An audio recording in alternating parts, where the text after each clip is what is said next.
ketika kita pegang janji Allah, ada sesuatu yang kita tunggu di dalam kesulitan hidup kita, sehingga buat kita selalu punya harapan. Tapi kalau kita nggak pegang janji Allah, kita nggak nunggu apa-apa kecuali mengeluhkan keadaan kita, dan itu bikin kita lemah. Assalamualaikum warahmatullahi wabarakatuh.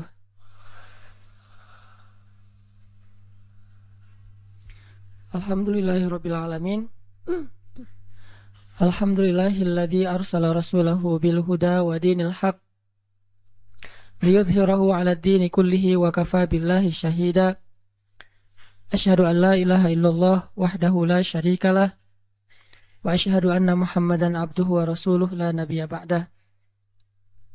Allahumma shalli wa sallim wa barik ala sayyidina wa habibina wa maulana Muhammadin wa ala alihi wa sahbihi ajma'in. Teman-teman yang dirahmati Allah Subhanahu wa taala, barakallahu fikum, jazakumullahu khaira jaza. Makasih banyak untuk keistiqomahan teman-teman hadir. Dan kita emang harus banyak bersyukur.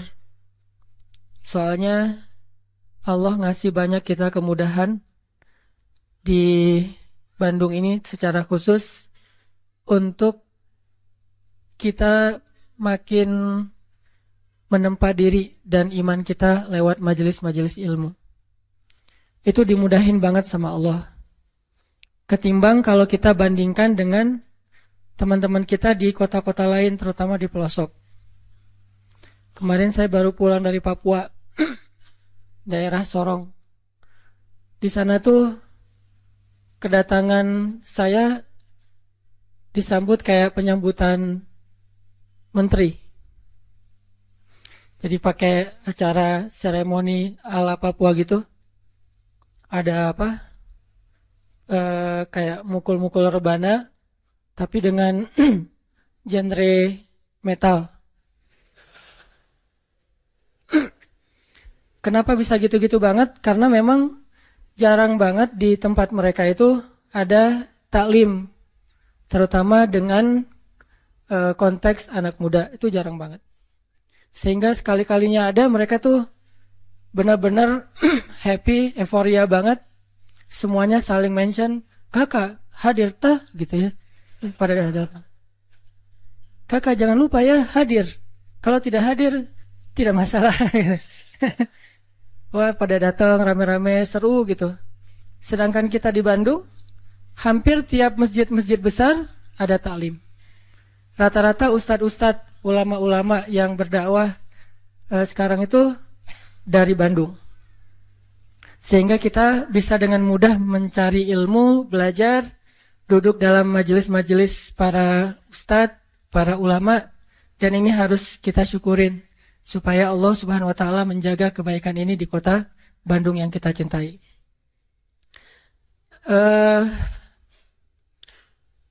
Saya lupa, harusnya malam ini kita melanjutkan kajian tentang Luqman ya, yang kemarin sempat kita bahas di Masjid Telkom. Tapi karena berhubung judulnya udah keluar, gak apa-apa, kita coba post dulu kajian tentang Luqman. Malam ini kita bahas sesuai dengan feature yang udah diposting sama teman-teman di sosmed tentang Wallace. Kalau kita ngelihat dari feature-nya, analoginya gimana ya rasanya bisa kadang-kadang ngerasain hidup cita rasa Louis Armstrong misalnya. Jangan terus-terusan sepultura kan ya. Kadang ada kondisi kita butuh semangat, kita butuh action yang benar-benar bikin kita itu survive dalam satu masalah. Tapi tidak selalu action dan semangat kita itu harus dalam keadaan rushing, dalam keadaan buru-buru, dalam keadaan panik. Banyak banget masalah yang bisa kita lewatin dengan sikap-sikap yang dalam tanda petik santai. Banyak banget konflik yang bisa kita lalui justru dengan sikap-sikap santai kita. Kalau semua konflik kita lalui dengan sikap-sikap panik, dengan sikap-sikap berlebihan, maka kayaknya ada kalanya konflik yang kita dapetin itu efeknya lebih besar dan bertambah rumit dengan sikap kita sendiri.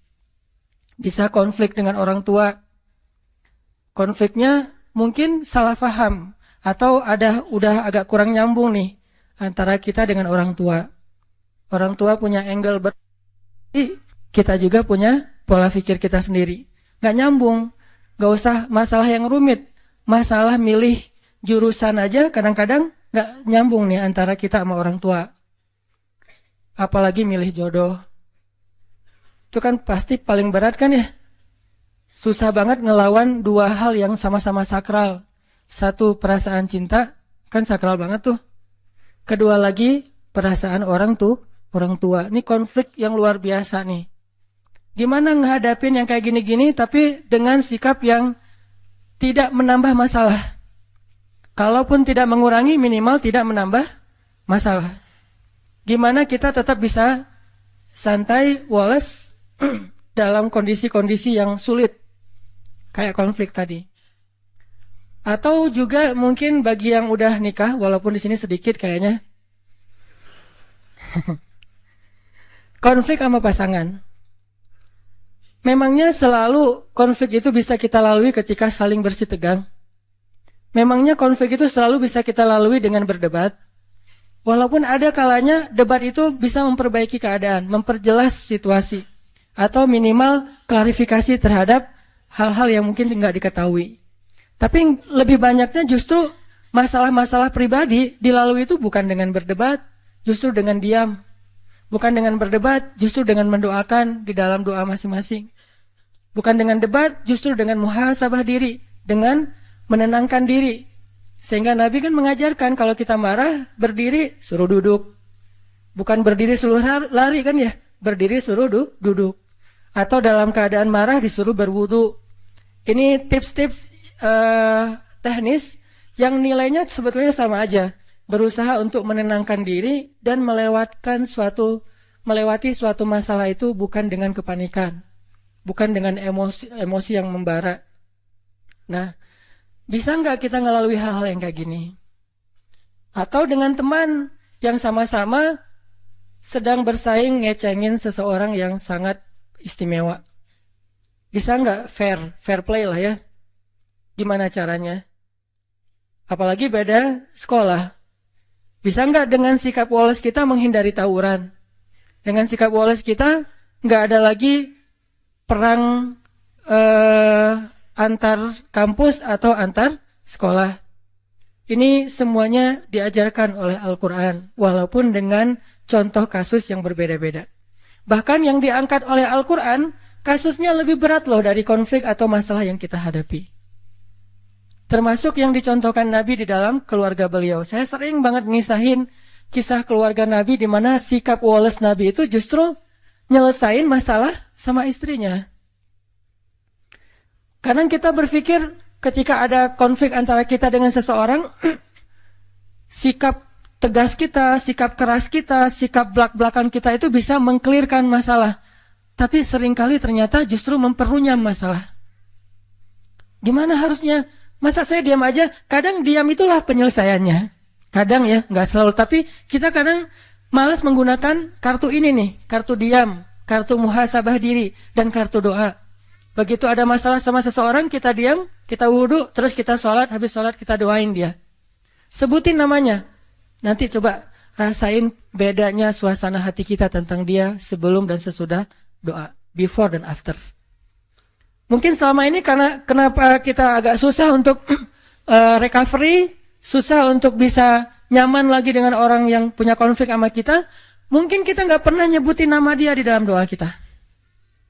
Hanya doa untuk diri sendiri doang nih. Ya Allah sabarkan saya, sabarkan saya.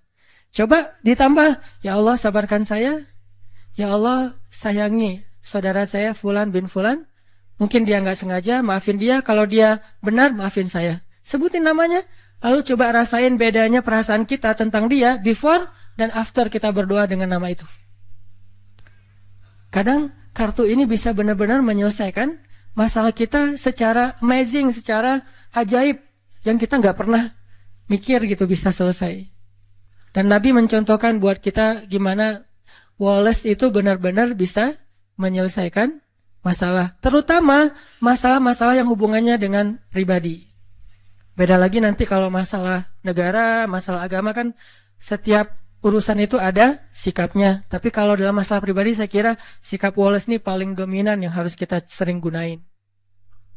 Contoh yang saya pernah cerita Wallace-nya Nabi kepada istri-istri beliau, salah satunya kepada Aisyah. Pas Aisyah cemburu. Ketika Aisyah lagi cemburu, marah-marah, terus minta diantarkan ke rumah Abu Bakar kan? Nabi cuma bilang, ya udah saya antarin ya, malah mau dianterin. Aisyah juga mau bilang enggak, bingung gitu. Karena keluar rumah sendiri mungkin malam-malam agak susah, mending dianterin sama suami. Ya udah deh, dalam keadaan marah Aisyah pun berkomunikasi sama Nabi. Ya udah saya anterin ya. Ya udah nggak apa-apa, tapi marah gitu, dianterin. Naik ke atas kuda, Nabi memberikan lututnya sebagai pijakan bagi Aisyah dalam keadaan marah. Apakah Nabi tidak marah? Mungkin Nabi juga marah, mungkin Nabi juga tersinggung dengan sikap Aisyah, tapi tetap bisa ngejaga emosinya dengan sangat walas. Nabi jongkok, terus meletakkan lututnya di depan Aisyah, tangannya diberikan. Coba gimana cewek teh digituin? Apa nggak kelepek-kelepek ya? Bagaimana nih Aisyah? Mau naik sendiri ke atas kuda susah.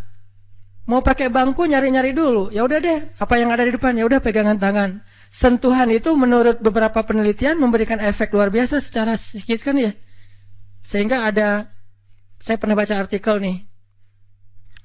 Entah kebaca entah sengaja nyari ya. Ternyata meluk itu, pelukan itu memberi efek yang luar biasa kepada pasangan atau kepada anak. Sehingga minimal kita harus memeluk pasangan kita. Maaf ya, nanti dipraktekin ya. Minimal dalam sehari kita memeluk pasangan kita 20 detik. Minimal. Dan saya mah kayaknya lebih dah itu mah. Minimal 20 detik. 20 detik ini sekali meluk ya. Bukan sekali meluk sedetik terus 20 kali, nggak ngaruh juga sih. Satu kali meluk 20 detik, itu ngefek. Nah, Nabi meletakkan kakinya, lututnya untuk jadi pijakan buat Aisyah, memberikan tangannya, sentuhan tangan, kemudian diangkat naik ke atas onta atau keledai atau kuda, jalan ke rumah Abu Bakar. Sampai di rumah Abu Bakar, Nabi dengan santainya nanya kepada Aisyah, Aisyah boleh nggak saya ngomong lebih dulu? Akhirnya Aisyah bilang boleh, tapi jangan ngomong kecuali yang benar ya. Lagi marah Aisyah teh. Nabi walas, yang nggak walas justru Abu Bakar. Abu Bakar marah, mukulin Aisyah di bagian pundaknya, pukulan yang tidak melukai. Dipukul sama Abu Bakar. Ya Aisyah, kenapa kamu bicara kayak gitu kepada suami kamu? Dan dia adalah Rasulullah. Allah aja percaya sama dia, masa kamu enggak? Terus Nabi menengahi gitu. Kata Nabi, ya Abu Bakar, saya tidak ngantar istri saya ke sini untuk kamu sakiti. Kalau kayak gini mending saya pulang aja. Maaf ya Rasulullah, maaf. Akhirnya Abu Bakar minta maaf. Rasulullah lihat ke belakang, tuh Aisyah, kan aku belain kamu kan? Akhirnya Aisyah, ya deh gitu. Dah. Coba, Nabi menyelesaikan masalah dengan pasangannya, bukan dengan Aisyah. Bukan. Ya udah, aku anterin deh. Ini kayaknya kita harus belajar nih akhlak kayak gini. Dan saya juga masih belajar. Kalau teman-teman nggak apa-apa kalau nggak belajar, karena juga nggak tahu praktekin ke siapa kan. Nanti aja deh belajarnya. Sekarang dengerin aja dulu. Susah nih hilang dari tema ini. Tuh Wallace menyelesaikan masalah. Gimana caranya hidup dengan cita rasa Louis Armstrong tadi misalnya, dalam tanda petik gitu.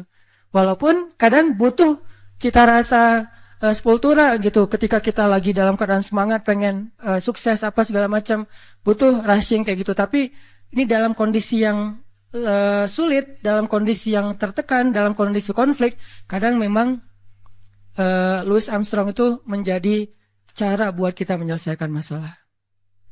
Ibarat orang lagi sakit kepala, kadang bukan minum obat yang pahit obatnya, tapi tidur.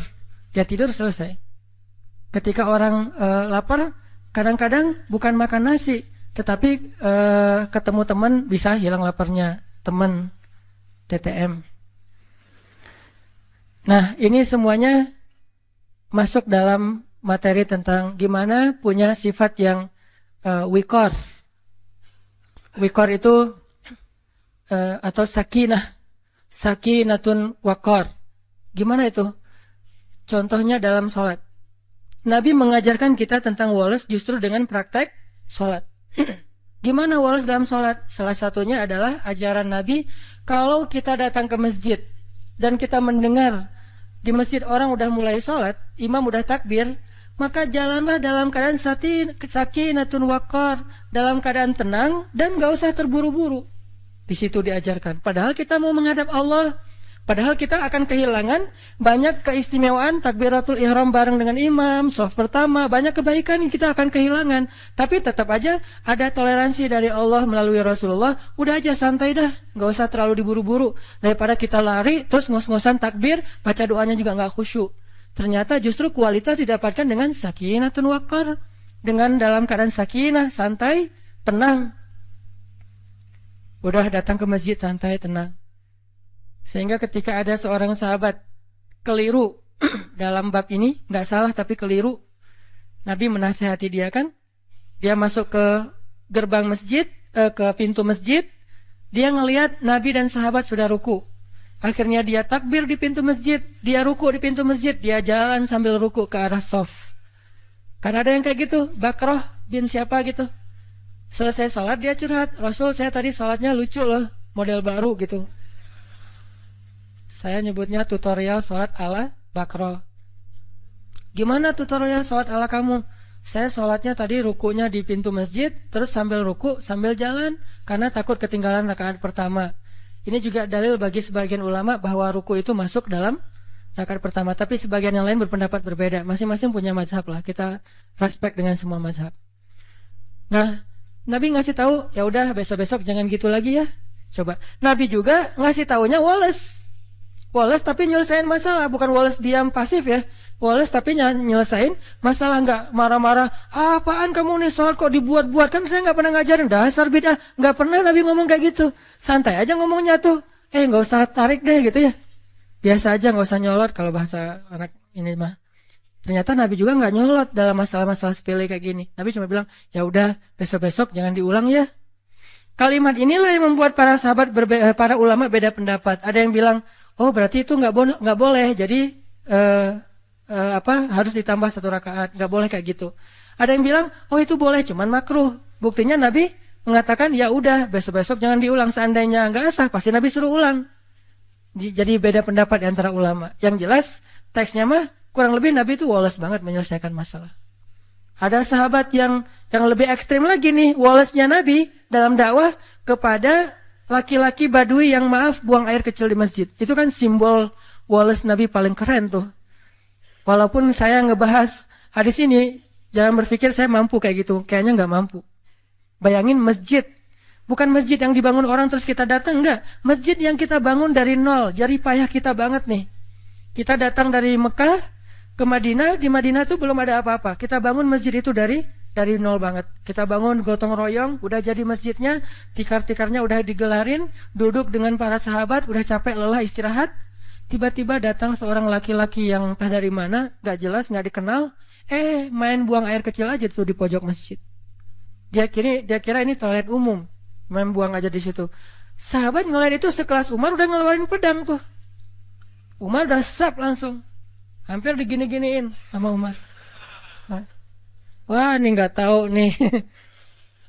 Umar udah ngeluarin pedang. Sahabat-sahabat lain udah merah mukanya, udah mau digebukin aja udah merah-merah. Nabi yang paling mencintai masjid di antara semua umat Islam. Jadi jangan bilang misalnya, Nabi bisa kayak gitu berarti biasa-biasa aja perasaannya dengan masjid. Enggak, Nabi itu paling cinta rumah Allah. Buktinya beliau paling lama kalau itikaf. Mana pernah kita itikaf Ramadan 30 hari atau 29 hari. Nabi pernah banget Ramadan itikafnya full. Gak usah ada masjid. Belum ada masjid aja Nabi itikaf di Gua Hiro sebelum jadi Nabi. Jadi Nabi itu cinta banget dengan rumah ibadah. Cinta banget dengan rumah Allah. Sehingga ketika ada yang menistakan rumah Allah itu, pasti paling marah duluan Nabi teh. Karena hati beliau paling bersih. Kenapa Nabi bisa woles? Karena itulah yang diajarkan Allah. Akhirnya Nabi bilang, udah woles saja sahabat-sahabat, santai-santai, tunggu sampai dia selesai. Jangan ganggu dia, karena kalau kita ganggu dia nanti jadi penyakit. Bayangin baru setengah, diganggu kan jadi penyakit ya. Tunggu, biarin dia sampai selesai. Kalau belum, mungkin dihalau. Tapi karena udah terlanjur, ya udah beresin aja dulu. Udah beres, baru Nabi minta tolong, ada beberapa orang sahabat ngambil air, disiram, dibersihin, beres. Orangnya dipanggil sama Nabi. Siapa namanya? Senyum malah tuh coba. Jadi kalau kita belajar Islam rajinnya justru cemberut, kita ini nggak ikut sunnah Nabi. Kalau makin kita belajar Islam makin rajin senyum, berarti kita ikut sunnah Nabi. Karena sunnah Nabi yang paling luar biasa itu senyum. Bahkan kepada orang yang nggak ngerti, disenyumin sama Nabi. Siapa namanya? Kenalan. Coba lihat KTP-nya, SIM, dan segala macam. Bahasa kita. Ini mah kita ya. Ambil kenalan, udah kenalan, udah ngobrol-ngobrol baik. Akhirnya Nabi ngasih tahu, ini tuh rumah ibadah, kami mensucikan tempat ini karena kami di sini menyembah Allah Subhanahu wa taala. Jangankan buang air, bahkan sampah aja kami pungut dari sini. Kan ada hadis kalau misalnya kita ngelihat sampah sekecil apapun di masjid, masukin ke kantong nanti dibuang di luar kalau itu bukan najis gitu kan. Nah, sampah aja nggak boleh ada di dalam rumah Allah. Tadi kamu mungkin karena nggak tahu ya, gitu-gitu deh bahasa kurang lebih. Oh itu ya, maaf salah, saya salah tempat berarti dan segala macam, dia nggak enak hati gitu. Ya udah nggak apa-apa, dinasihatin, lama-lama malah masuk Islam. Udah mungkin dia sengaja ngetes kali itu, cuman agak ekstrem sih ngetesnya mulanya gitu. Pengen hijrah, maaf, buang air kecil di masjid dulu. Kalau masjidnya woles, dia hijrah. Kalau masjidnya nggak woles, dia nggak jadi hijrah tuh. Akhirnya dia masuk Islam. Udah gitu dia doa, ya Allah rahmatilah saya dan rahmatilah Muhammad, yang lain jangan. Doanya gitu-gitu amat. Saya dan Muhammad doang, yang lain jangan. Sebel dia sama yang lain. Yang lain makin, anjir doa juga. Kata Nabi, jangan gitu. Kalau doa, mintalah kebaikan buat semuanya. Karena kamu akan mendapatkan kebaikan sebanyak yang kamu doakan. Oh gitu, ya Allah rahmatilah saya, rahmatilah Muhammad, dan rahmati juga orang-orang di sekeliling saya. Baru yang lain geleng-geleng. Benar ya, Nabi luar biasa. Bisa mengubah kutub hanya dengan sikap wolesnya. Bukankah ada sahabat yang masuk Islam itu justru gara-gara Nabi juga menunjukkan sikap woles ketika dia marah-marah? Dia tuh pengen bunuh Nabi nih. Nanti cari ya. Namanya siapa? Dia pengen bunuh Nabi. Ketangkap sama para sahabat. Diikat di masjid. Di tiang masjid. Setiap kali Nabi datang ke masjid, Nabi selalu menyapa dia. Gimana kabarnya? Tahu, kata dia. Oh ya udah, masuk. Besok datang lagi. Nabi ini kayak udah tahu orang diikat, tanya kabar gitu ya. Gimana kabarnya hari ini, udah makan belum? Tahu orang lagi diikat gini, nanya kabar, marah. Nabi bawa makanan nih, ada korma, tapi nggak diracun, korma aja. Korma air, Nabi ngasih dia air, tapi diikat tetap diikat. Kenapa kok bisa gitu? Karena hak agama, tetap hak agama, nggak boleh kita curangin. Kalau kita mencurangi hukum Allah, berarti kita zalimnya ke Allah. Karena kita terlalu ngeringanin, terlalu nggak tegaan, akhirnya kita mencurangi hukum Allah. Tapi jangan sampai kita menjalankan hukum Allah sambil mencurangi hamba Allah. Nih, inilah indahnya Islam, pertengahan banget nih. Tegas, tapi nggak zalim. Ada orang yang tegas, keras, zalim. Ada yang terlalu lemah, akhirnya jadi kezaliman merajalela. Nah, Nabi tetap mengikat dia di tiang masjid, tapi dikasih makan. Dan makan itu, makanan yang Nabi makan, bukan sisa. Dikasih minum, disapa, diperhatikan kalau lagi malam pakaiin selimut biar nggak kedinginan. Tapi tetap diikat di masjid. Dia bisa tidur sambil duduk di tiang masjid. Lama-lama setelah Nabi berkali-kali menunjukkan sikap woles yang luar biasa, akhirnya dia membalas sapaan Nabi. Nabi japri dia, dah bukan dirit lagi sekarang, dibalas. Mulai typing dia teh. Tadi dirit juga enggak, diblok malah. Tapi Nabi ngirim aja terus. Nah, kita kadang-kadang ngedakwahin teman kita dengan perasaan bukan kita udah lebih baik dari dia ya. Gak boleh sama sekali kita berpikir kayak gitu. Karena kita sadar, kadang kalau dia nanti udah dapat hidayah Allah, bisa jadi dia akan nyalip kita di tengah jalan, lebih soleh dari kita. Lagi pula kan kita nggak tahu akhir hidup kita itu akan baik atau buruk. Nauzubillah, mudah-mudahan kita tetap dapat husnul khotimah. Bisa aja dia yang kita lihat kayak sekarang biasa-biasa aja, ntar akhir hayatnya malah dapat hidayah dan masuk surga. Banyak banget kisah-kisah kayak gitu. Kita ngedakwahin teman kita karena kita sayang sama dia. Kayak dulu kita ngajak dia malam keluar, malam nongkrong karena kita dekat sama dia, dia soulmate kita banget, teman kita, sobat kita banget. Sekarang kita juga ngajak dia untuk belajar Islam bareng, ngajak sholat bareng karena dia teman kita. Sebagaimana dulu kita ngajak dia kepada hal yang kita senangi, sekarang juga kita mengajak dia kepada hal yang kita senangi dan insya Allah baik. Bukan karena merasa lebih baik.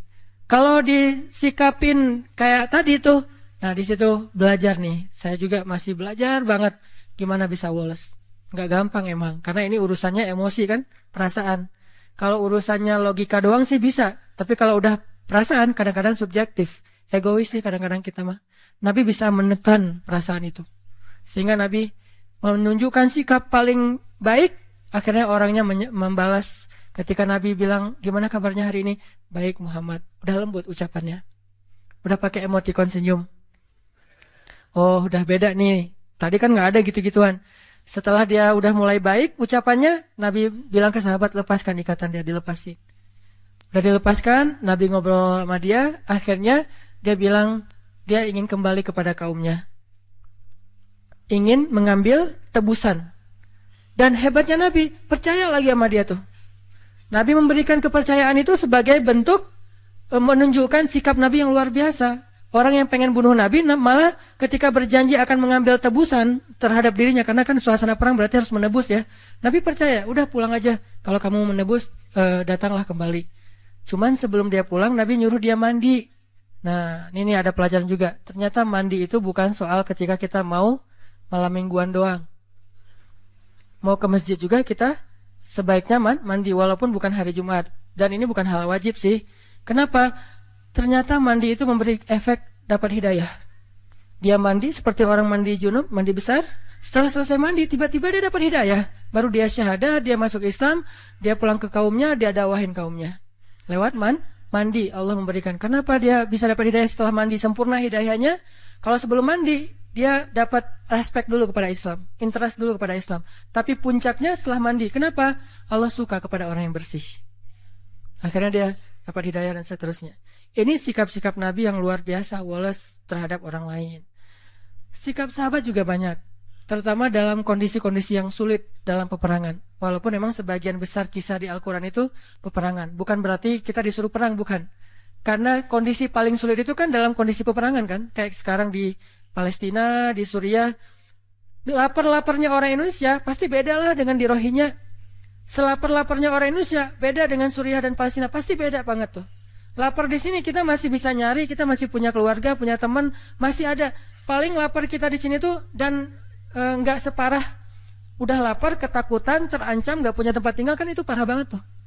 Jadi benar-benar baksa, dorro, zulzilu, 3 sekaligus. Kalau kita paling-paling baksa doang lapar. Kalau mereka baksa, dorro, hilang semua harta bendanya termasuk rumah. Zulzilu, diancam. Terombang-ambing perasaannya nih, gimana mau kemana, ke Bangladesh diusir, ke India ntar lagi 4.000 orang mau diusir dari India, kemanapun nggak ada. Di laut banyak yang karena udah overload gitu, banyak yang akhirnya tenggelam kapalnya, perahunya, mereka meninggal di lautan. Seolah-olah tidak ada satupun daratan yang halal untuk mereka. Pasti beda kan?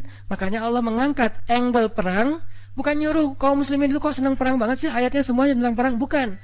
Angle perang itu kondisi paling sulit yang dialami seseorang dalam peperangan. Apalagi perang-perang dulu kan bacok-bacokan ya. Kalau sekarang kan nggak kelihatan tuh musuhnya. Kalau dulu bacok-bacokan kayak tawuran udah. Kayak orang udah antar warga, antar sekolah, antar geng gitu. Itu luar biasa. Kondisi kayak gitu diangkat oleh Allah untuk memberi suasana ke kita. Dalam kondisi kayak gitu aja, sahabat ternyata dengan izin Allah bisa woles. Dan woles mereka lah yang menyelesaikan masalah di antara mereka. Ini kita coba belajar teman-teman. Belajar untuk menerapkannya terutama kepada orang tua, lalu kepada pasangan. Kepada pasangan ini terutama istri ke suami, baru suami kepada istri. Karena setelah orang tua, suami itu posisinya sakral bagi istri. Sakral banget setelah orang tua ya. Artinya setelah dia menikah, maka posisi ayah ibunya itu digantikan oleh suami. Sampai Nabi bilang kalau seandainya seorang perempuan boleh disuruh bersujud, maka Nabi akan nyuruh dia bersujud kepada suami. Tapi kan nggak boleh sujud kepada makhluk. Nah, kepada pasangan, bahkan kepada anak, terus juga kepada tetangga. Nah, ini juga susah nih, hese nih kalau ke tetangga nih. Ada tetangga yang suka iseng, yang sering usil, gimana cara kita woles? Kadang-kadang kita sekedar nggak dibalas sapaan kita aja udah nggak bisa woles. Punten, orangnya nggak bilang mangga, udah. Atau kita lagi duduk, orang lewat nggak ngepuntenin, itu juga kadang-kadang kita emosional kan? Kita duduk nih, orang lewat, nggak ada punten-puntennya, jalan aja, wah bisa emosi. Kenapa sih kita terlalu mudah disulut emosinya? Dan ini akan membuat bukan hanya kita pribadi, bangsa kita itu susah banget untuk bisa damai karena masalah kecil aja kita tersulut. Hanya masalah di jalan, hanya masalah dengan teman, hanya dengan masalah dengan mantan, tersulut. Tapi emang susah sih kalau mantan, apalagi mantan yang tidak punya hati ya. Nah, kita sekarang coba baca nih ayat tentang woles di dalam Al-Quran ya. Coba teman-teman buka surat 33 Al-Ahzab ayat 22. Surat 33 Al-Ahzab ayat 22.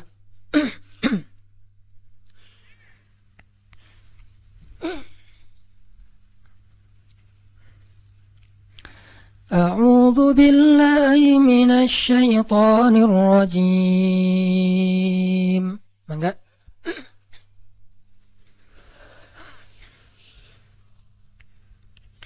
Bismillahirrahmanirrahim.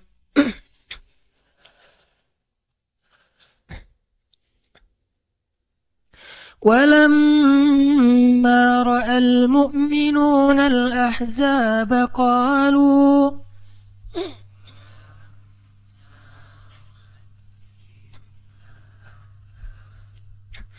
قالوا هذا ما وعدنا الله ورسوله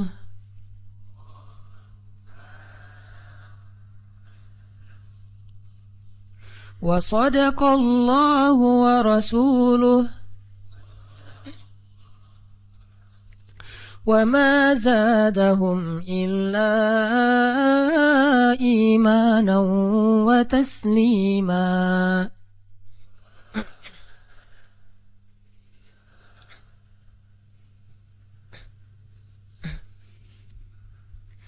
Dan ketika orang-orang beriman melihat pasukan-pasukan Ahzab, pasukan Ahzab itu pasukan yang berkoalisi banyak gitu ya, kumpulan kabilah. Mereka berkata, inilah apa yang pernah dijanjikan Allah dan Rasulnya, dan benarlah Allah dan Rasulnya. Sehingga tidaklah hal itu menambah bagi mereka kecuali iman dan kepasrahan. Ini kondisi sahabat ketika dalam keadaan tertekan. Kayak gimana kondisinya, ceritanya? Ceritanya sahabat waktu itu lagi mengalami musim kemarau. Musim banyak panen yang gagal. Dagangan gak laku. Sehingga sahabat-sahabat yang kaya juga miskin. Apalagi yang miskin. Untuk makan itu susah banget. Dan di zaman itu memang benar-benar kalau dibilang susah, benar-benar susah. Gimana gambaran susahnya? Sampai Nabi mengikat batu di perutnya.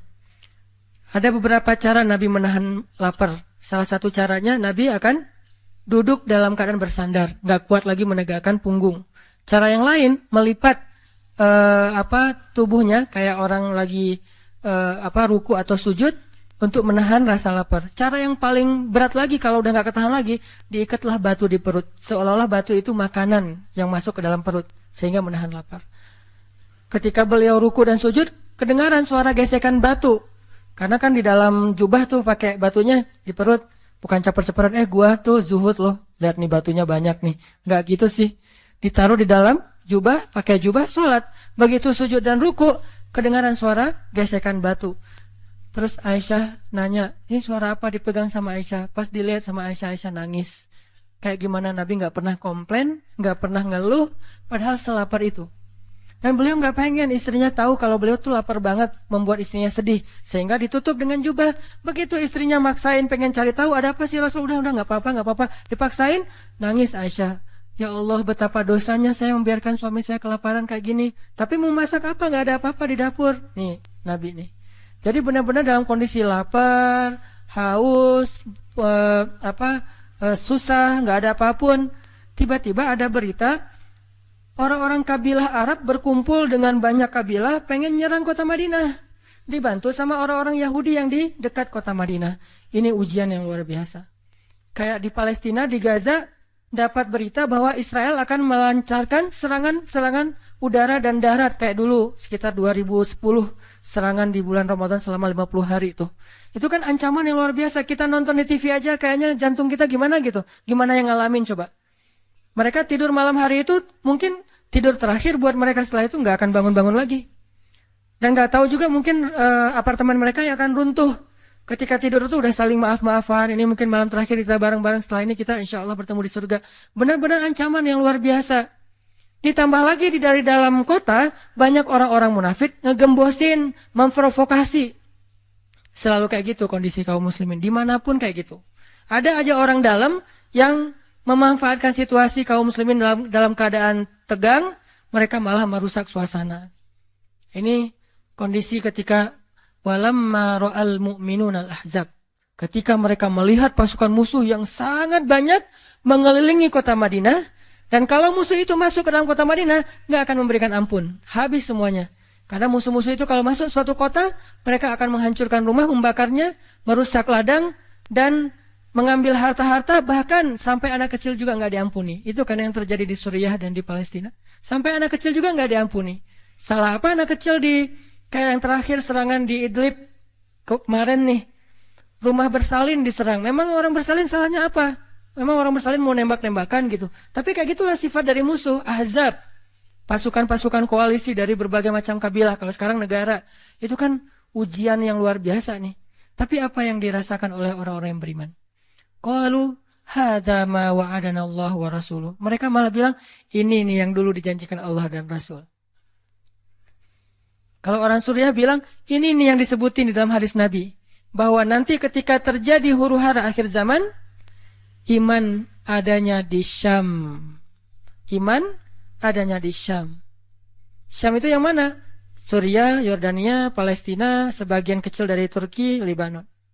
Iman adanya di Syam, pusatnya di Suriah.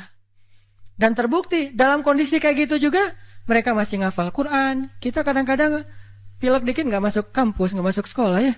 Ini dalam kondisi perang masih ngafal Quran. Dan kadang-kadang mereka pergi ke tempat ngafal Quran, masjidnya dihancurkan, nggak pulang lagi tuh. Yang lebih berat bukan anaknya, orang tuanya melepaskan anaknya dalam kondisi perang, pergi ke masjid untuk ngafal Quran, di mana masjid itu banyak banget jadi target serangan bom udara. Itu kan orang tuanya luar biasa tuh perasaan mentalnya, bisa melepaskan anaknya ke masjid. Saya aja ngelepasin anak ke pesantren itu nggak tega. Duh, berapa lama tuh baru bisa dikunjungin? Sebulan sekali babah, kata anak-anak. Wah, sebulan sekali. Nggak jadi deh, nggak usah pesantren, mending di rumah aja. Nggak tega gitu teh. Gimana melepaskan anaknya ke masjid yang mungkin akan diserang setiap saat, kapan aja. Ini iman. Kok bisa kayak gitu? Apa yang menjadikan mereka wales dalam kondisi lebih berat dari kita? Nah kita masalahnya lebih ringan, harusnya lebih wales dari mereka. Jadi makin ditekan, makin yakin sama Allah.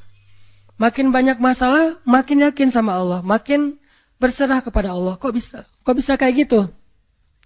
Ada orang yang ketika makin banyak masalah, makin ragu sama Allah. Ini Allah maunya apa sih? Gitu kan? Ketika makin banyak masalah, makin kayak mempertanyakan takdir dan ketentuan Allah. Kenapa kok saya yang ngalamin ini? Kenapa saya dari dulu nggak selesai-selesai masalahnya? Kenapa justru setelah saya berhijrah malah banyak masalah? Kenapa para sahabat sebaliknya? Makin dikasih ujian, makin wa ma zadahum illa imanan wa taslima. Nggak bertambah kecuali iman dan kepasrahan. Jadi dikasih ujian malah makin yakin sama Allah, bukan makin ragu. Misalnya dia ganti nih model transaksi dagangnya, bisnisnya. Yang tadi mungkin syubhat atau haram, sekarang dia pakai model transaksi bisnis yang halal aja deh. Yang aman-aman aja.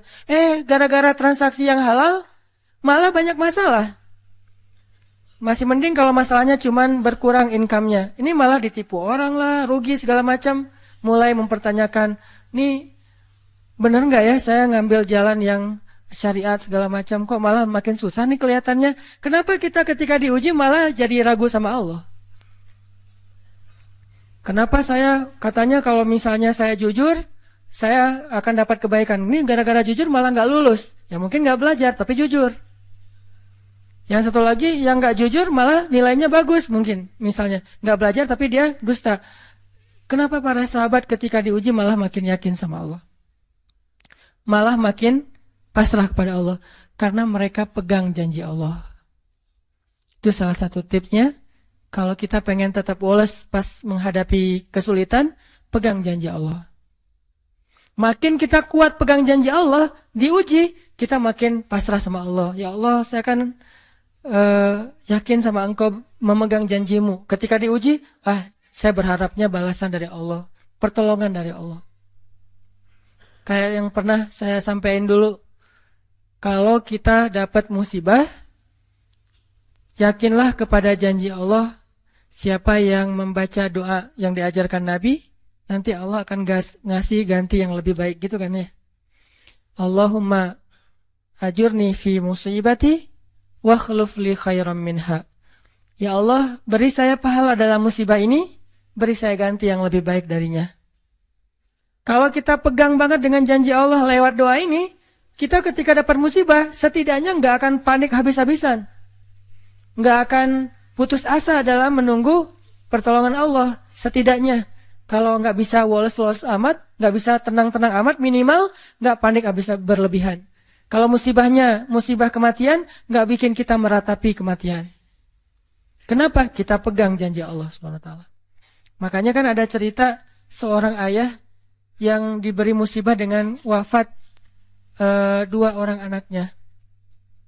Anak laki-laki pertama meninggal. Dia bilang innalillah wa inna ilaihi rajiun. Anak laki-laki kedua meninggal. Dia bilang innalillah wa inna ilaihi rajiun. Semua ini milik Allah. Allah yang memberi, Allah juga yang mengambil kembali. Suka-suka Allah, pasrah gitu. Nerima, ridho dalam bahasa agama. Bukan ikhlas ya. Kalau ikhlas itu dalam bab ibadah. Kalau dalam bab takdir namanya ridho. Raditu billahi robba. Saya ridho deh dengan ketentuan Allah, itu namanya ridho. Bukan yang ikhlas ya. Ikhlas apaan? Orang nggak lagi ibadah kan? Lagi ada musibah. Jadi bukan yang ikhlas ya, bukan. Tapi yang ridho ya. Kalau mau lebih tepat nih. Tapi nggak apa-apa deh. Pakai bahasa kita aja. Tapi kalau mau lebih tepat maknanya yang ridho ya. Sing ridho ya gitu. Bukan sing ikhlas. Karena ikhlas itu ibadah ritual. Nah, dia ridho tuh. Innalillah wa inna ilaihi raji'un. Innalillah wa inna ilaihi raji'un. Yang ketiga, meninggal juga. Dan dia mulai agak ragu nih. Kok gini-gini amat ya. Suatu malam dia bermimpi. 2 anaknya itu, dalam mimpi itu ayah ini mau jatuh ke sebuah jurang yang di bawahnya api. Kayak api neraka gitu. Ditarik sama 2 anaknya. Cuman gak kuat. Kata mereka, seandainya adik ada di sini pasti bisa narik nih, bisa nyelamatin ayah. Kalau adik ada di situ, kenapa cuma 2 yang nolong? Karena 2 itu yang dia ridho, yang satu lagi nggak ridho. Akhirnya cuma 2 orang yang bisa nolong dia di akhirat. Bangun dari mimpi dia sadar, oh ternyata justru Allah pengen nolong dia di akhirat dengan musibah itu. Dan buat anaknya juga kebaikan nanti di akhirat masuk surga. Akhirnya dia bilang innalillah wa inna ilaihi raji'un, astaghfirullahalazim. Hidup kadang kayak gitu. Ketika kita pegang janji Allah, ada sesuatu yang kita tunggu di dalam kesulitan hidup kita. Sehingga buat kita selalu punya harapan. Tapi kalau kita nggak pegang janji Allah, kita nggak nunggu apa-apa kecuali mengeluhkan keadaan kita. Dan itu bikin kita lemah. Ditolak yang pertama, innalillah wa inna ilaihi raji'un. Ya Allah beri saya yang lebih baik darinya. Nemu nih, ditolak lagi. Lebih cantik tapi nolak juga, kan lebih sakit ya. Lebih cantik ditolak lebih sakit. Ya Allah beri yang lebih baik lagi. Makin lama makin di puncaknya rasa sakit yang udah gak tahan diterima. Ini happy ending nih. Ada gak ya yang kayak gitu ya? Kalau jarang ada berarti belum mempraktekkan jurus ini nih. Kalau pengen kayak gitu coba tes deh. Cuman kalau ngetes Allah tahu sih ya. Coba ada praktekin, bukan ngetes, praktekin. Nanti pasti kita akan melihat hasil yang luar biasa. Jadi pegang janji Allah. Saya kalau nggak selalu sih, kadang-kadang nih, terutama hal-hal yang masih mampu. Ada musibah kecil, langsung berpegangan pada janji Allah. Nah, ntar Allah ganti yang lebih baik. Tapi itu harus dengan bahasa hati ya, bukan dengan lisan doang nih. Wa khluf li khairam minha. Hati nggak percaya. Allah kan bermuamalah berakad dengan kita lewat hati itu teman-teman. Allah nggak berakad dengan kita lewat lisan doang. Makanya niat itu kan sesuatu yang terbersih di dalam hati. Walaupun dalam prakteknya ada mazhab yang mengucapkan, ada mazhab yang tidak mengucapkan. Yang jelas secara definisinya terbersih di dalam hati. Innamal a'malu binniyat. Terus Nabi menunjukkan dalam riwayat yang lain, Nabi menunjukkan ke dadanya atau hatinya. Artinya Allah berakad dengan kita itu dengan hati. Jadi kita kalau mau ditolong Allah, katakan kalimat itu dengan benar-benar yakin di hati kita. Wa khluf li khairam minha. Emang yakin saya Allah bisa ganti nih. Yakin. Gimana caranya? Itu bukan bagian kita, itu bagian Allah. Bagian kita berharap, bagian Allah memberikan cara. Jangan sampai kita mengambil bagian Allah. Pasti kita akan kebingungan. Orang kita bukan Tuhan. Mengambil bagian Allah apa? Harus jelas caranya. Kalau nggak jelas nggak percaya. Terlalu logis. Akhirnya nggak lagi ada ruang untuk kita berharap kepada sesuatu. Jangan mengambil bagian Allah. Gimana caranya? Ya terserah Allah. Yang penting saya berharap Allah ganti yang lebih baik. Ikhtiar urusan kewajiban kita kepada Allah. Bukan cara itu teh. Kewajiban kita kepada Allah. Ikhtiar itu dalam agama kayak ibadah. Sholat, puasa, zakat. Bukan jalan untuk menemukan suatu kebaikan. Karena Allah yang menentukan. Kadang-kadang kita ikhtiar ini jalannya dari yang lain. Kita ngejar, ternyata dapatnya justru yang sering pakai curhat. Kan beda-beda kan cara Allah ya. Kita ngejar, gak berhasil, curhat lagi ke teman kita di sebelah. Ternyata dia, bukan dia yang jadi sama dia, kita jadi sama dia gitu maksudnya. Ini artinya emang Allah yang punya cara. Asbab, subul. Walladzina jahadu fina lanahdiyannahum subulana.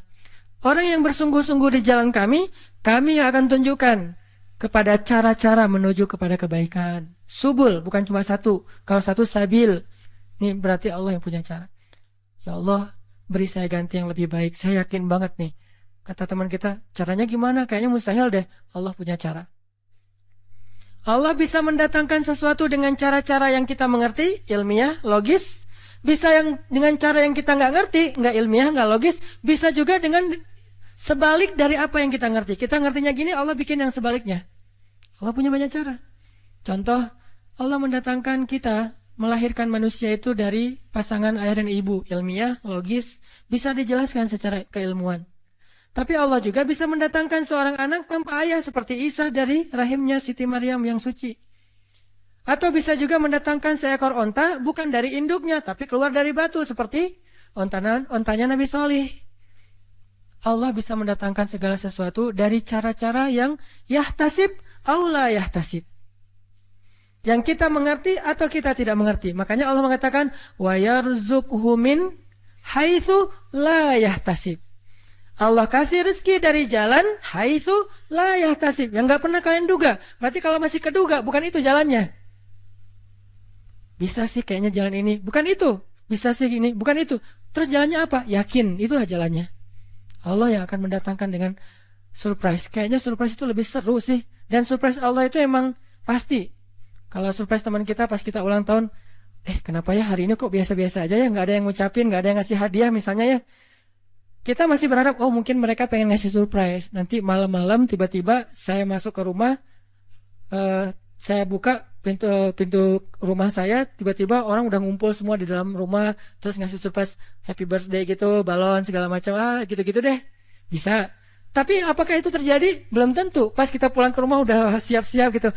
Gua mah gak akan kaget lah, yang gitu-gitu pasti udah disiapin. Buka pintu, ngelihat ke dalam, jalan pelan-pelan, nyalain lampu, kosong, gak ada siapa-siapa. Manusia bisa gitu banget kan? Teman kita atau pasangan kita berpikir, pasti dia ingat lah, nggak mungkin dia nggak ingat hari jadian kita atau hari putus kita terus jadian lagi. atau hari lahir lah minimal. Pasti dia ingat.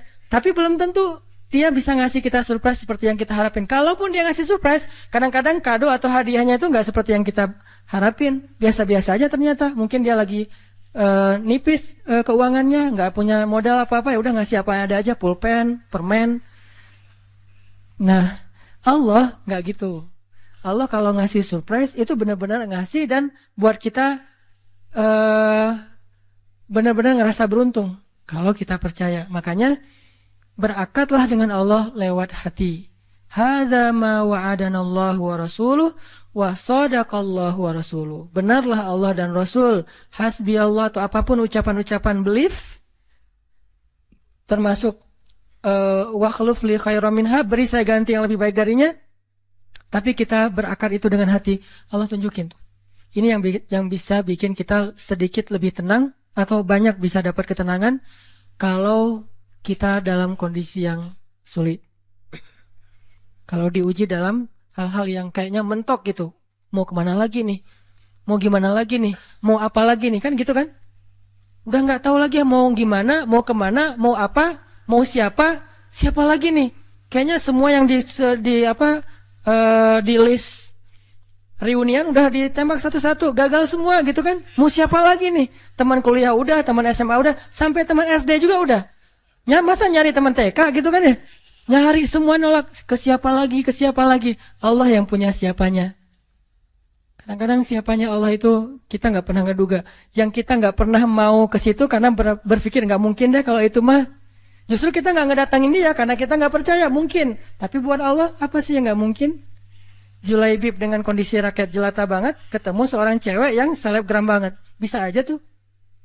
Apalagi kita yang insya Allah nggak julaibib amat lah ya. Masih kerenan dikit lah. Walaupun mungkin solehnya pasti jauh dengan julaibib. Tapi secara fisik, ya kita bukan budak. Kita bukan orang yang seperti digambarkan di dalam hadis gimana fisiknya julaibib sangat pas-pasan. Walaupun tingkat kesolehannya jauh. Pasti sahabat itu tidak tergantikan, tidak tertandingi. Oke. Itu satu kasus di Al-Quran gimana Wallace dengan modal pegang janji Allah. Berakad kepada Allah dengan hati. Ini kata kuncinya. Berakad kepada Allah dengan hati. Dan Allah pasti la yukhliful mi'ad. Nggak akan ingkar janji. Nggak akan. Kalau dengan hati. Masalahnya tingkat hati juga darajat. Lahum darajatun inda rabbihim. Orang yang beriman itu bertingkat-tingkat. Ada yang imannya itu benar-benar luar biasa. Sampai hal yang paling mustahil buat dia tuh nggak ada yang mustahil buat Allah. Ada yang berimannya yang berat-berat mah dia masih agak-agak ragu, yang ringan-ringan dia masih yakin. Berarti aku tergantung prasangka hambaku kepadaku.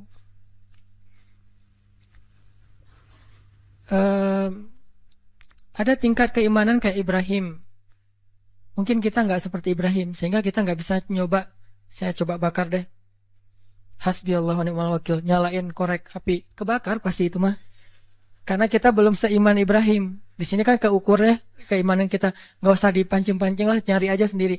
Dan Ibrahim juga nggak sekaligus sampai ke level itu teman-teman. Ibrahim sampai ke level itu butuh proses. Salah satu prosesnya direkam di surat Al-Baqarah.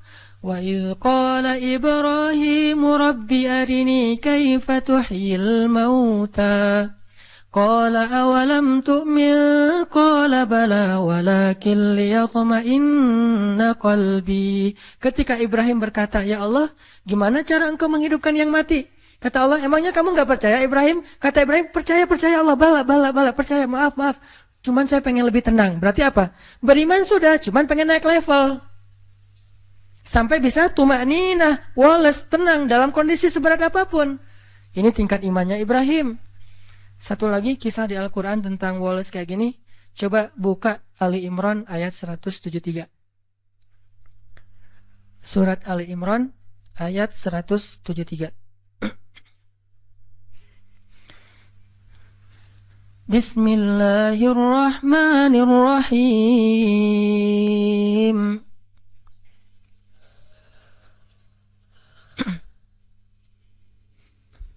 الذين قال لهم الناس إن الناس قد جمعوا لكم فاخشوهم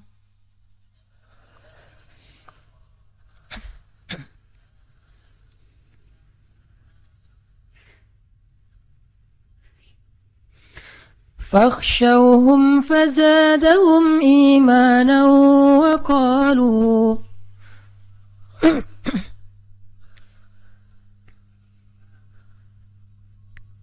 وقالوا حسبنا الله ونعم الوكيل.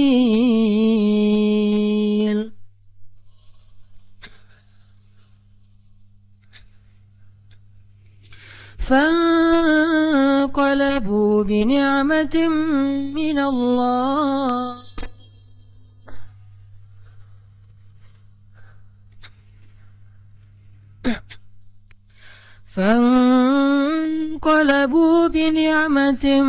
من الله وفضل لم يمسسهم سوء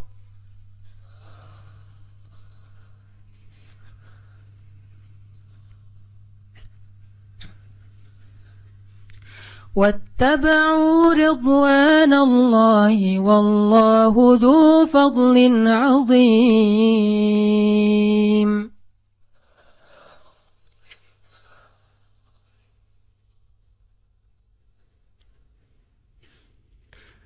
Orang-orang yang ketika dikatakan kepada mereka, sesungguhnya musuh-musuh telah berkumpul untuk menyerang kalian, maka takutlah kalian. Lalu bertambahlah bagi mereka keimanan, dan mereka berkata, cukuplah bagi kami Allah, dan Dia sebaik-baik penjaga. Maka mereka pun kembali dengan membawa nikmat dari Allah dan karunia-Nya. Tidak ditimpa suatu kesusahan pun. Mereka mengikuti ridho Allah, dan Allah yang memiliki segala karunia yang amat besar. Ini kasusnya perang juga, cuman beda. Kalau tadi itu perang Ahzab, kalau ini perang Uhud. Kita tahu musibah dalam perang Uhud. Dalam kondisi para sahabat habis terpukul dengan kejadian mereka dihabisin di padang Uhud, sampai Nabi tembus geraham beliau, sampai ada beberapa sahabat senior dan tokoh banget meninggal syahid dalam perang Uhud. Banyak para sahabat itu yang kena anak panah belum dicabut, cuma dipatahin doang. Banyak yang kesayat-sayat sampai Ummu Umarah, seorang perempuan yang melindungi Nabi itu, ada 20 bekas sayatan pedang di tubuhnya. Jadi dibacok itu 20 bekas bacokan di tubuhnya. Semua sahabat itu luka parah. Semua luka parah.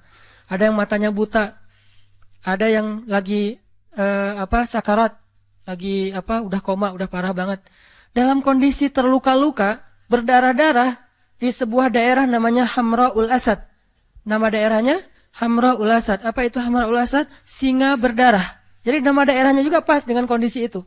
Kaum muslimin seperti singa yang habis diserang oleh hyena, dikeroyok, berdarah-darah, luka-luka, menganga gitu. Dalam keadaan lemah yang luar biasa, mereka berada di Hamra'ul Asad. Tiba-tiba Nabi mengatakan, wahai kaum muslimin, mari kita kejar musuh. Coba, Nabi itu baru selesai diperban, dalam keadaan luka parah, sahabat juga masih ada yang patah kakinya, patah tangannya, puntung tangannya, ada yang kena luka di perutnya, segala macam. Kata Nabi, mari kita kejar musuh. Jangan sampai membiarkan mereka ngerasa euforia udah dapat kemenangan. Sahabat dalam kondisi kayak gitu tuh nggak beralasan, ya Rasul, lain kali aja deh, masih banyak hari-hari yang lain, kita pulihkan dulu. Enggak. Rasul juga sakit. Kita mah kasihan sama Rasul sih sebetulnya. Enggak, modus ya. Nah, hashtag modusnya cuma ada di kita. Di zaman mereka tuh nggak ada modus-modusan. Karena modus pasti masuknya golongan munafikun di zaman itu. Kalau kita kan modus, memang kita juga suka ngemodus kan. Modus perhatian, modus bangunin tahajud, gitu-gitu kan.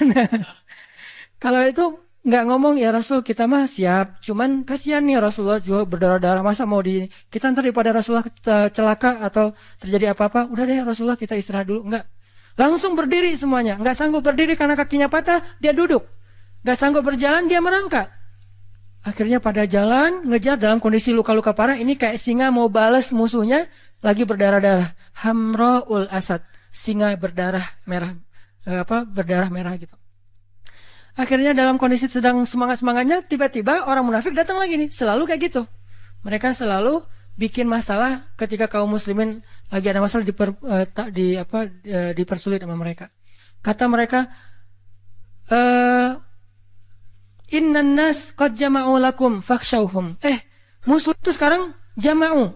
Lebih kuat lagi, ditambah lagi pasukannya, datang yang baru-baru lagi, lebih kuat daripada yang kemarin. Kemarin aja kalian udah hampir kalah, apalagi yang ini. Fakhshawhum, udah nggak usah cari masalah, pulang aja, kata orang munafik. Apa kata kaum muslimin? Hasbunallah wa ni'mal wakil. Cukup buat kami Allah. Kalau mereka punya banyak pasukan, kalau kami punya Allah. Mereka punya rencana jahat, kami punya yang maha merencanakan alam semesta. Mereka punya senjata canggih, kami punya doa. Hasbunallah wa ni'mal wakil. Cukup buat kami Allah sebaik-baik penjaga. Makin nambah yakinnya sama Allah. Ini luar biasa. Jalan lagi, makin gagah gitu jalannya. Ketika musuh melihat mereka dari kejauhan, makin gagah. Walaupun terluka-luka parah, tapi kayaknya ini lebih, motivasinya lebih kuat daripada yang pertama. Musuh gentar. Akhirnya musuh lari. Bisa dibilang perang Uhud itu 2-1 menang, cuman kebobolan. Yang lain menangnya telak, kalau ini kebobolan tadi sedikit. Buktinya apa? Musuh lari, nggak berani lagi berhadapan kaum muslimin ketika adegan kedua, karena ngelihat wajah-wajah kaum muslimin itu udah siap mati semua. Kalau tadi kan belum terlalu siap nih, ngelihat banyak harta rampasan perang. Kalau sekarang emang datang buat mati, bukan buat hidup, bukan buat kembali dalam keadaan selamat. Pengen mati aja udah. Namanya juga dalam peperangan ini pakainya logika prajurit ya, jangan pakai logika sipil. Ngapain sih gitu-gitu amat, namanya peperangan. Dan di situ ada heroisme gitu. Kita kalau nonton film Hollywood tentang gitu-gitu kan selalu respect. Kenapa ke para sahabat nggak respect? Kan sama aja logikanya, logika perang. Siapa yang paling pemberani berarti keren di situ teh. Akhirnya musuh lari, pulanglah mereka. Fangqalabu bini'matin minallah, pulang dengan membawa nikmat dari Allah, harta rampasan perang, wa fadlin, dan anugerah dari Allah berupa pahala, ridho dari Allah. Lam yamsashum su, tidak ada satupun luka yang menggores di tubuh mereka, dan Allah ya yang memiliki segala kebaikan. Kenapa bisa endingnya itu hebat, menang, berhasil? Karena mereka bilang hasbunallah. Jadi pelajarannya apa di sini biar kita walas? Ketika kita tidak lagi berharap kepada siapapun kecuali Allah, saat itulah kita makin kuat. Ketika kita punya banyak harapan kepada makhluk, saat itulah kita lemah. Terus kalau gitu nggak boleh kerjasama dengan makhluk? Nggak, ini bab ikhtiar. Bedakan bab ini berdua. Bab tawakal, bab ridho, bab thiqah, bab istislam dengan bab ikhtiar. Ini dua bab yang berbeda. Bab ikhtiar, bab zahir.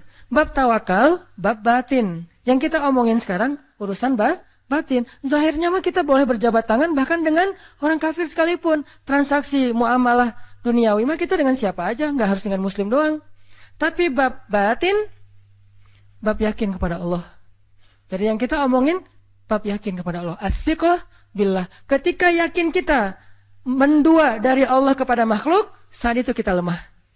Mentiga, mengempat, mengelima, dan seterusnya. Makin banyak makhluk yang kita harapin dari dia, makin kita lemah. Makin sedikit makhluk, makin kita kuat. Makin tidak ada siapapun kecuali Allah. Hasbunallah. Itulah puncak dari kekuatan kita. Dalam keadaan hamra'ul asad, berdarah-darah pun bisa mengalahkan musuh. Bukan sehat itu, berdarah-darah. Apa kekuatannya? Apakah fisik? Bukan. Senjata? Enggak. Strategi? Ini malah kayak bisa dibilang nekat ini. Enggak pakai strategi lagi. Terus apa? As-siqah billah, hasbiyallah, hasbunallah. Ternyata kekuatan kita biar kita walas, kuat, tenang menghadapi masalah itu bukan ketika kita berpikir masih ada yang nolongin kita di antara makhluk. Justru ketika kita berpikir udah nggak ada yang nolong, saya mah berharapnya ke Allah aja. Saat itulah menjadi kuat. Dua pelajaran itu teman-teman mudah-mudahan jadi bekal iman, nambah iman kita, bukan nambah wawasan. Rasa-rasanya ngaji sama saya tuh nggak banyak nambah wawasan sih, karena ya gitu-gitu aja sih sebetulnya. Cuman saya berharap ngajinya itu nambah iman. Kalau mau nambah wawasan, teman-teman bisa belajar ke banyak ulama yang lebih faqih, yang lebih banyak ilmunya dari saya. Ada banyak ustadz yang seperti saya pernah rekomendasi. Ada Ustadz Adi Hidayat, ada Ustadz Abdus Somad dengan latar belakang berbeda-beda. Ada Muhammadiyah, ada NU, tapi bijak dalam menyikapi perbedaan. Mereka lebih faqih dari saya. Tapi saya berharap kita di sini ngebooster iman kita. Karena kalau itu udah kuat, yang lain jadi mudah. Mudah-mudahan bisa nambah iman, nambah yakin. Satu, pegang janji Allah. Kedua, jangan berharap kecuali kepada Allah. Walaupun secara zahir berikhtiar kepada manusia. Tapi batin gak boleh terlibat kepada makhluk. Hanya kepada Allah Subhanahu Wa Taala. As-siqah billah. Mudah-mudahan ini menjadi kebaikan buat kita semuanya. Nambah iman. Wa ma zadahum illa imanan. Wa yaziduhum khusyu'a. Bertambah iman, bertambah tunduk kepada Allah. Sejak Rasulullah wafat, berkali-kali Bilal minta izin kepada Abu Bakar untuk ikut jihad dan gak pulang lagi ke Madinah, pengen tinggal di tempat yang lain. Udah gak kuat lagi berada di Masjid Nabawi. Karena orang yang dia cintai telah wafat. Tapi gak diizinkan oleh Abu Bakar sampai akhirnya setelah sekian lama membujuk Abu Bakar bisa diizinkan, pergilah Bilal dan akhirnya Bilal tinggal di Syam. Kalau sekarang Suriah. Di sanalah Bilal menikah. Jadi selama ini dia asik dengan cintanya kepada Rasulullah sehingga gak sempat mikirin pernikahan. Baru berangkat ke Syam, sampai di Syam Bilal menikah di sana. Menikah di sana, hidup di sana sampai setelah beberapa tahun berada di Syam, akhirnya bergantilah pemerintahan dari masa Abu Bakar ke masa Umar bin Khattab. Setelah beberapa tahun di Syam, pada suatu malam Bilal menangis. Malam-malam dia bangun nangis, gerung-gerung gitu kayak anak kecil. Istrinya nanya, "Ya Bilal, ada apa? Ada apa? Kamu mimpi buruk?" "Enggak, justru ini mimpi baik." "Mimpi apa?" "Aku mimpi ketemu dengan Rasulullah SAW." Dan Rasulullah bersabda, "Siapa yang melihat aku dalam mimpi berarti dia melihat aku dalam kenyataan."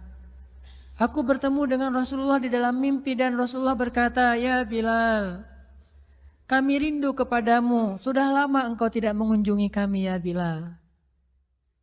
Setelah bangun dari mimpi itu, Bilal semakin rindu kepada Rasul, merasa bersalah udah lama gak menjenguk Rasulullah. Akhirnya Bilal pun memutuskan untuk, kalau bahasa kita mah umroh, memutuskan untuk ziarah ke makam Rasul. Berangkat Bilal dari Syam, umroh ziarah ke makam Rasul.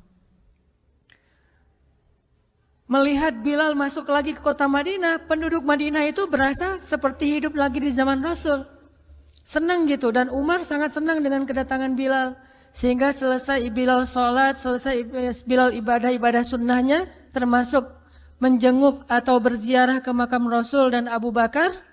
Kemudian Umar berkata kepada Bilal, "Ya Bilal, sudah lama kami tidak mendengar suara azan darimu. Tolong kumandangkan sekali lagi azan seperti engkau mengumandangkannya di masa Rasul. Kami rindu ingin merasakan suasana di zaman Rasul."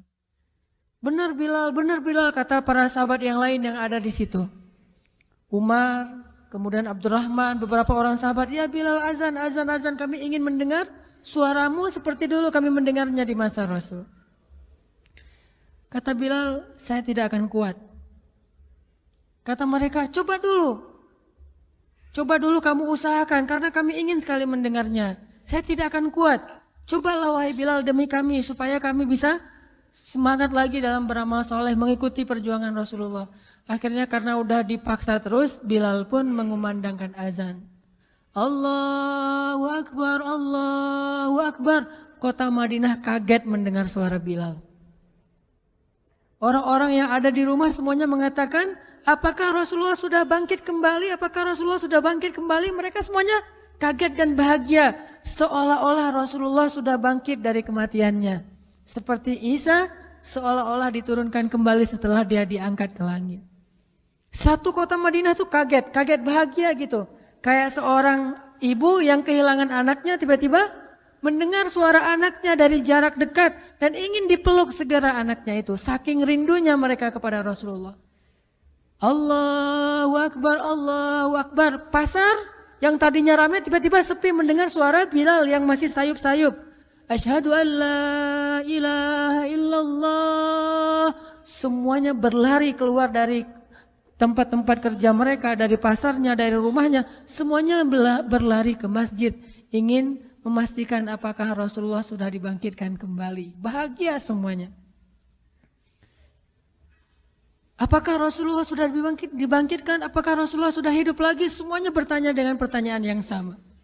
Asyhadu an la ilaha illallah. Semuanya semangat datang ke masjid, ngumpul, ramai banget. Kemudian ketika Bilal mengatakan, Asyhadu anna Muhammadar Rasulullah. Asyhadu anna. Nggak sanggup lagi Bilal, berhenti di situ. Kemudian Bilal menangis dengan suara nangis yang luar biasa kerasnya. Lalu satu masjid menangis, lalu satu kota Madinah menangis. Sehingga para ulama mengatakan, tidak pernah kota Madinah menangis sedahsyat mereka menangis hari itu kecuali ketika Rasulullah wafat. Cuma 2 kali menangisnya kota Madinah paling dahsyat. 1 hari ketika Rasulullah wafat. 2 hari ketika Bilal kembali mengumandangkan azan dan mengucapkan asyhadu anna Muhammadar Rasulullah. Semuanya menangis. Semuanya merasa kehilangan Rasulullah. Semuanya merasa bahwa mereka ingin kembali di zaman ketika Rasulullah masih hidup. Lalu mereka bertanya setelah semuanya selesai menangis, "Ya Bilal, kenapa kamu tadi menangis?" Kata Bilal, "Dulu biasanya kalau saya selesai mengumandangkan azan, saya akan datang ke hujrahnya Rasul." Hujrah Rasulullah itu kamarnya Rasul, rumah kecilnya Rasul. Selesai azan saya akan datang ke rumahnya Rasulullah dan memanggil, "Ya Rasulullah, as-salah, as-salah." Rasulullah nggak keluar sampai mendengar suara Bilal memanggil beliau secara khusus. Udah selesai azan, Bilal manggil Rasul, "Ya Rasulullah, as-salah, as-salah." Baru Rasulullah keluar dengan wajah berseri-seri. Sekarang bagaimana saya akan memanggil Rasulullah sedangkan Rasulullah sudah bersama kekasihnya yaitu Allah Subhanahu wa taala. Menangis lagi satu masjid, satu kota Madinah. Pokoknya hari itu adalah hari berkabung sekota Madinah. Hari menangisnya kota Madinah, saking rindunya mereka kepada Rasulullah. Bagaimana dengan kita ketika mendengar suara azan dan muazin mengucapkan nama Rasulullah Sallallahu Alaihi Wasallam? Di situ kelihatan apakah kita mencintai Rasulullah lebih dari apapun juga setelah Allah Subhanahu wa taala. Kalau tidak, fatarabbasu, hati-hati. Kalau tidak, fatarabbasu, tunggu aja. Na'udzubillah min dzalik, berarti masih ada kemunafikan dalam hati kita. Bagaimana kita, apakah hati kita merasa gemetar, bergetar ketika kita mendengar suara seseorang mengatakan Muhammad sallallahu alaihi wasallam, Rasulullah sallallahu alaihi wasallam. Apakah hati kita bergetar seperti bergetarnya hati seorang kekasih ketika mendengar suara kekasihnya, nama kekasihnya disebutkan?